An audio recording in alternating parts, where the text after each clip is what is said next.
think I am. Y'all want to give this a shot? I think I do. I got a subject I want to chat about. It's something I think that's kind of important on several levels.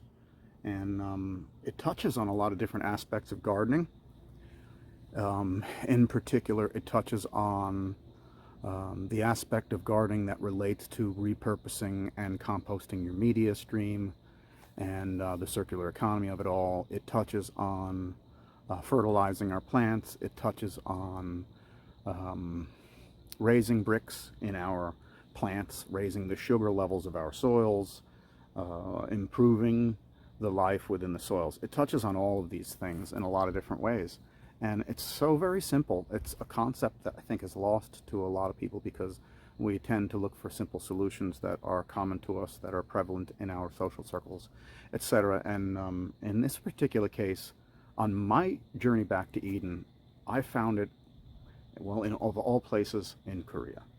And what I learned from a gentleman named Master Young-Sang Cho, who I have to tip my hat to, most certainly. And I learned from him how to reprocess the materials that I get from my garden, the plants that I grow in my garden. Once they finish growing, once they begin to senesce, once they're no longer important to the process, they're not producing fruits or roots or anything that's of value, they have to be returned back to the system. So y'all got a minute, because I want to show you how to turn this into this.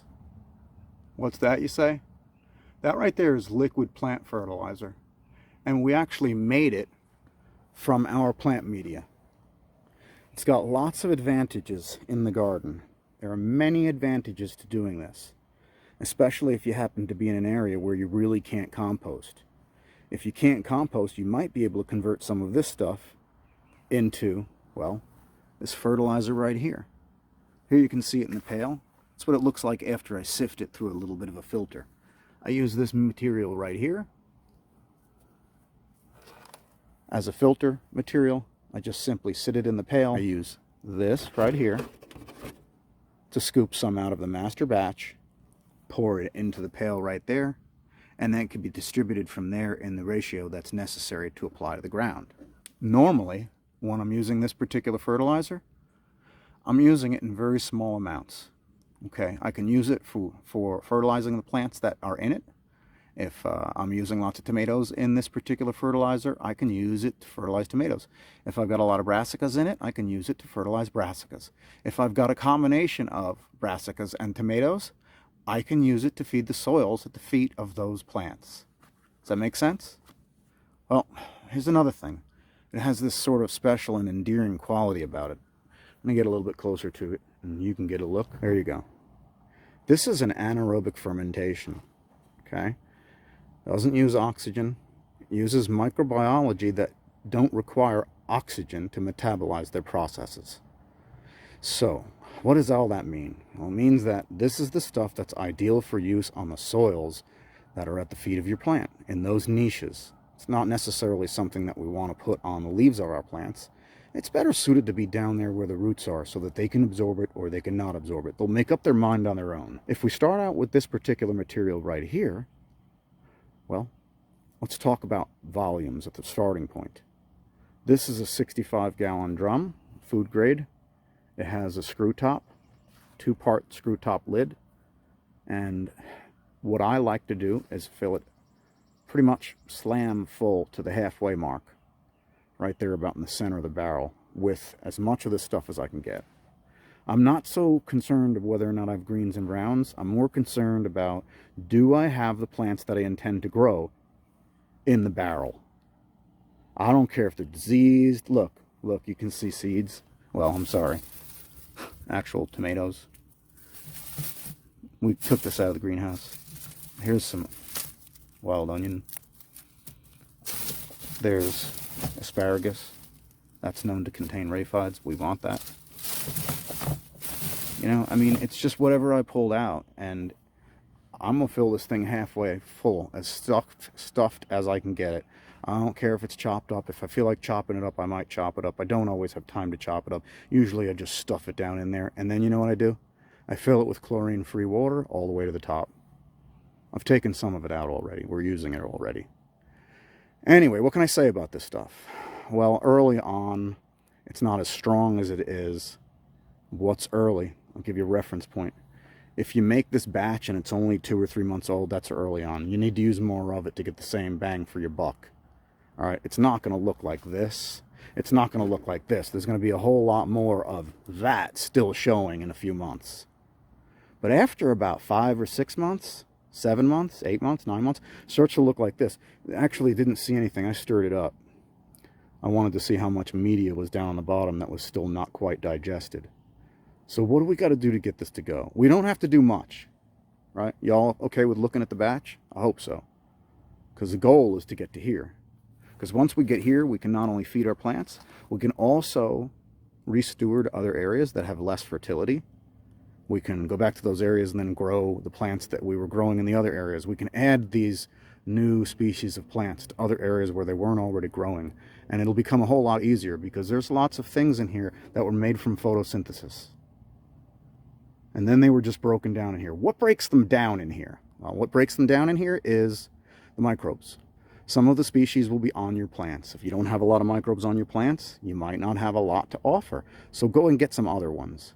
You know, you can go out and you can get some leaf mulch. You can get some wood chips that have been decaying for a long time underneath your plants. It doesn't matter.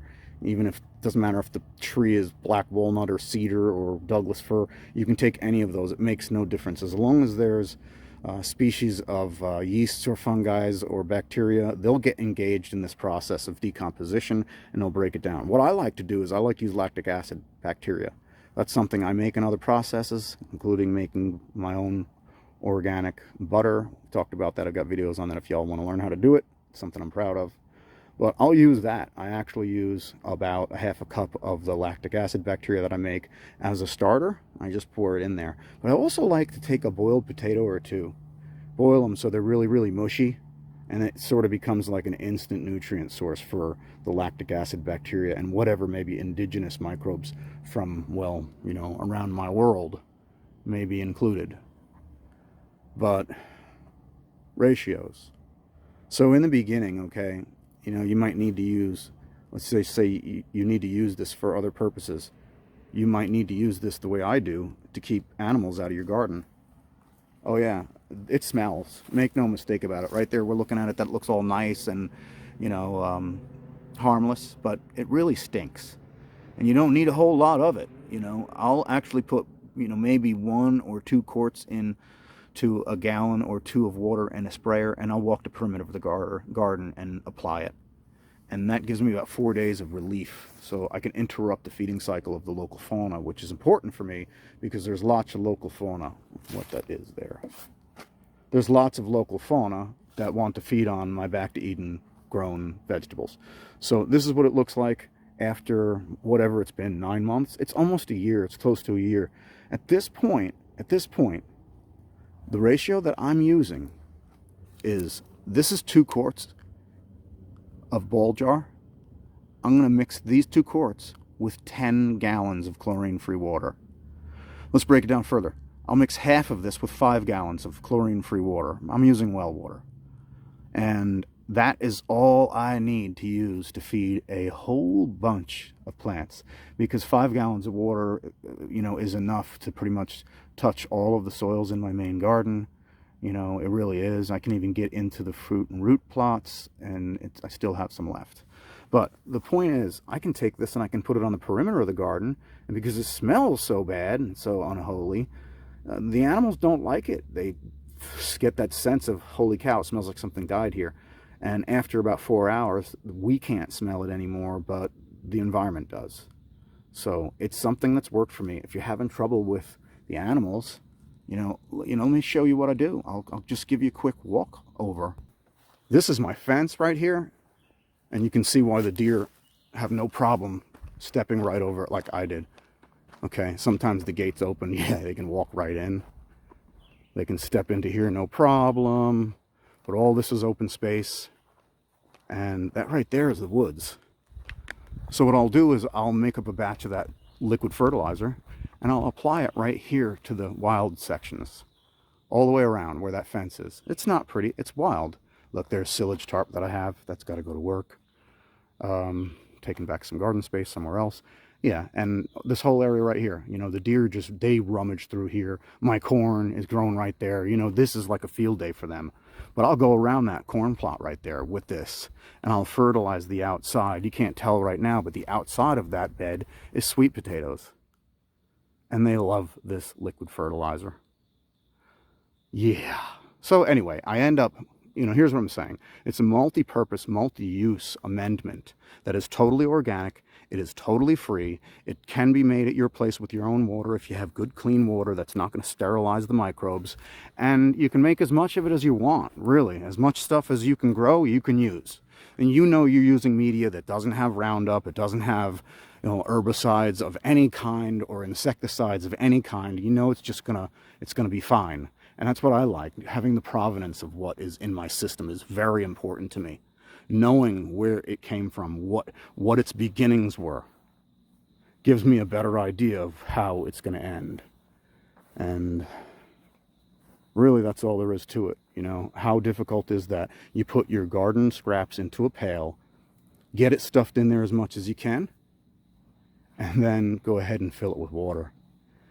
And to get things going, hey, maybe you don't have lactic acid, but I bet you have acidophilus. I bet you probably know someone who has probiotics. You can use those. You really can. Use them. You know, what do I like to use? Well, I like to use probably 3 or 4 of them per 5 gallons. But in this case, a large batch like that, I really wouldn't put any more than 10. And you don't need to. They're going to multiply so quickly once they get into those plant sugars. Yeah, it's going to get wild. Anyway, next time y'all see this, there's going to be corn in here because we are already pre-germinating our corn somewhere else. Yeah, and I took a look at that today. They're already popping up. Getting ready to sow that. I'll click the like and subscribe so that I can get a few of you and show a few of you the light from my gardens. You have it in a nutshell. Take enough of that to fill that pail, or that pail, or that pail, or that pail, or that pail, or any pail for that matter, 50% stuffed. Then put chlorine-free water in it. Put a few probiotic pills in it. If you don't have those, you can use some buttermilk. Put something with some lactic acid or acidophilus in it. Go get some leaf mulch. Just throw some of that in there. Throw a quick food in there. You can use so many different things for quick food. I just mentioned the boiled potato because boiled potatoes, well, you know, microbes love that stuff.